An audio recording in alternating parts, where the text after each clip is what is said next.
पालघर जिल्ह्यात ढगफुटी सदृश्य पाऊस आणि धामणी धरणातून पाण्याचा विसर्ग वाढवलाय। सूर्या नदीला महापूर आलाय। मुसळधार पावसामुळे जनजीवन पूर्णपणे विस्कळीत झालंय। हवामान विभागानं आज जिल्ह्याला ऑरेंज अलर्ट जारी केलाय, तर सखल भागांमध्ये पाणी साचलंय। रस्ते आणि रेल्वे वाहतुकीवर याचा परिणाम झालाय। अनेक गावांचा वीज पुरवठा अजूनही खंडित झालेला आहे, तर नागरिकांना सतर्कतेचा इशारा जारी करण्यात आलाय।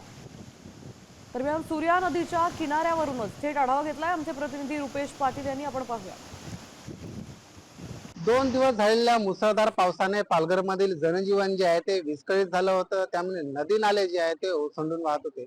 मी सध्या सूर्या नदीच्या किनाऱ्यावर आपण बघू शकतोय की सूर्या नदीला मोठ्या प्रमाणात पूर जो आहे तो एकंदरीत आलेला आहे। सूर्या नदी जी आहे ती ओसंडून वाहत आहे। एकूणच बघायला गेले तर सूर्या प्रकल्पाच्या धामणी धरणाच्या पाणी पातळीत कमालीची वाढ झाल्यानंतर सूर्या प्रकल्पातून जे पाणी आहे ते सूर्या नदीत सोडण्यात आलं होतं आणि त्यामुळे सूर्या नदीला मोठ्या प्रमाणात पूर जो आहे तो आलेला आहे। पुराचं पाणी जाऊन अनेकांची घरं जी आहे ती पाण्याखाली गेली होती।